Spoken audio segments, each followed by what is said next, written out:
Hi everyone! Today we will draw a clock using nothing more than Dear ImGui and the standard library. I will show the complete coding process and it's close to uncut. So let's see if I can make it in under an hour and let's draw a clock. Let's have first a look at the project which I'm using. So I'm basing on of my application that is based on Dear ImGui. So what we have here is an app base class, and this app base class, we can have a short look at it. It's handling everything from drawing and swapping the frame buffers and so on. So it's basically the standard app that I'd use, and I also made a video about that, so check this out if you're interested. But for now we just take it as granted, and we see that I derive from that, and everything else here that is now in this my app, it's basically empty. So there's nothing really inside, empty everything, empty constructor, empty destructor, empty startup, and empty update function. To build this, I use the Meson build system, and inside the Meson build system, I have the files that are necessary. It's like the main that I want to build, then a lot of these ImGui files, and then also some of the implot files in case I want to plot something. What is important here is this native.build file, because here I can specify the compiler options and also the C++ standard. And here the C++ standard, I chose here C++ 2a because this is I think Ubuntu version from 21, and there wasn't an official release for the 20 standard of C++, but we use some of the new features of C++ 20, and that's why I want to have the standard here. For compiler we use Clang, and everything else is basically off like very normal. Yeah, let's compile this app and see what actually happens. So if we go to the console and we compile it, then we can build the target, and we can actually run it, and you see we end up with a completely empty app. Here nothing gets drawn, nothing is on screen, because everything is actually empty. So that's the first part, having like this empty app. And now what we want to do is we need to start with getting the time, because if we want to draw an app, we need to start with getting time. So getting the time is fairly simple in C++ 20, because before C++ 20 you need to go into the C libraries, you need to go into quite some low-level code, which with C++ 20 is not necessary anymore, because a standard library has a lot improved there and has now a lot of features that you can build upon. Yeah, so let's start, and yeah, let's see.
So yes, here we already fetched all of the times. So this is really now easy using this HMS format, which is really already proving you or providing you with the correct things. So here you have the hours, the minutes, the seconds, and the subseconds. And if you output it now to the console here, just to see that I'm actually getting something, here it's printing hour 13. This is not completely correct because I'm in a different time zone. I'm now in a time zone of that is 2 hours later than UTC, but this is the UTC time that I'm fetching now. In order to fix that, what I would need to include is to cast this time point to the correct time zone. I can do that, but unfortunately this is not inside this standard library that I'm currently using. I can just show how I would do it. So usually I would do something like using the zoned time. This is also introduced in C++20 and is really making all of these time stuffs much more easy, because you can just say something like, yeah, you want to be, for instance, in Europe as a time zone, and then you just use like the standard chrono system clock now, and this will already give you with the correct time in the time zone that you have selected, so you can actually do this for any time zone. But yeah, because this compiler here is still only a preliminary version of C++20, this is currently not yet working, but in the modern versions like Ubuntu 2020, this should 2022, this should already work. So yeah, we have now fetched the hours, the minutes, the second. So let's start by drawing the clock.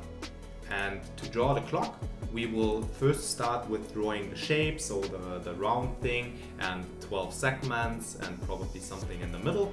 And then we will just go from there. The first thing that we need is we need to select the correct draw buffer to actually draw into. And I will now get started for that.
yeah, doesn't look already too bad. So we have the centerpiece, we have the big circle, and then we have the segments where the hour markers of the clock actually are. And all that we have used here is this loop to iterate over the 12 segments and then draw a part of the line. And that is actually the start of the line and the end of the line. And the start of the line lies always on the circle, so on the outmost part. And then the end of the line goes into the radius basically. And then in the middle, we can choose like also a length that this segment then has to scale it a little bit. And this is already basically the shape of the clock itself. And as next step, we need to draw the hours, the minutes, and the seconds, so the arms of the clock basically. However, before we do that, basically it is already there, the code. So this here is already part of what we need to do in order to draw the arms of the clock. But it's now only in this fashion and it's not reusable. So what I will be doing is put this into an actual function so we can reuse it with a nice interface and actually also reuse it to draw then the arms and everything else of the clock without needing to write the code twice or multiple times.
So we have now reused the function, we have implemented something that we can draw something at a line at a specific angle, and we can now already vary the angle, so we can put in here a 0, but, and this is now in terms of the clock, the 0 is now pointing downwards, which is actually not what we want, because a 0 should be at the middle in the top.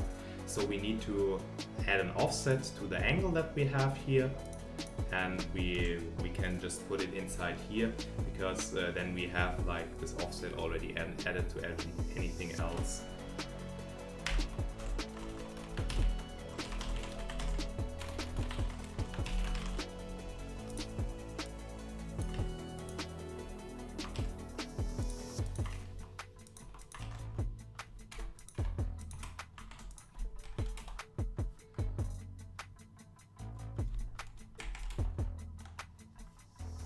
Now it's how we would like it to be, and we can actually start drawing the hours. So for the hours, it's important that we fetch the hours from the code that we already have here, and then calculate how many of the possible hours have been passed, and then adapt the angle accordingly.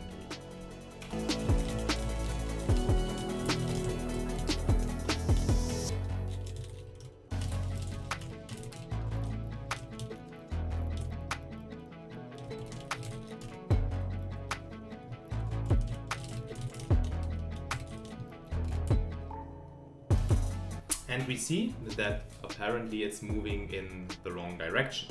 So we need to turn it counterclockwise, or mathematical positive sense is counterclockwise, but we want to have it actually clockwise. So we need to introduce a minus to that, and we can also do it here.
And we already have something running that looks very, very close to a clock with the seconds, the hours and the minutes.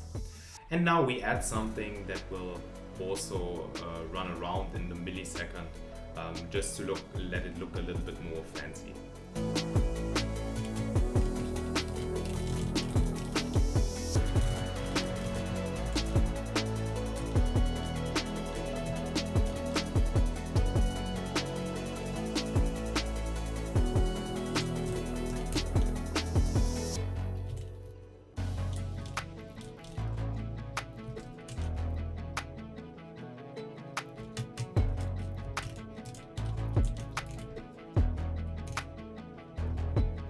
And now we also have something that is running around in a more fast pace, and we basically have a complete clock. Now, what is currently still missing is that everything is just moving in complete integer steps.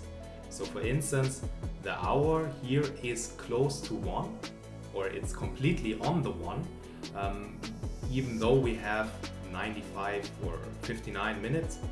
And it should be very close to the 2, because currently it's just taking the hours into account and not the fraction of the minutes. And this is the last thing that we're gonna change in order to have a fully working clock, like one that would also hang at your wall.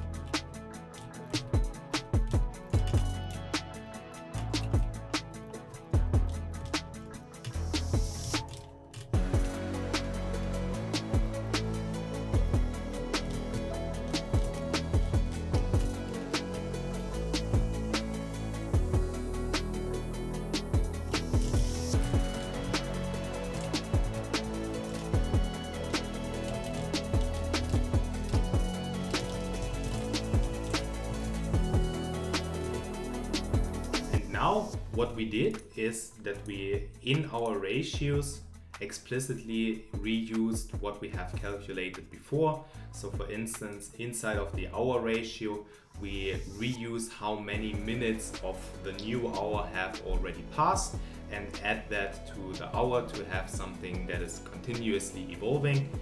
And we see that as soon as we execute it, now we have not these ticks, but we have more like a continuous value that is going around. And also the small arms are moving all of the time, even though it's very small, the movement, but it's still there and everything is like we would expect it. So that's all from me for today. Thanks for watching. Hope you got inspired to do something yourself.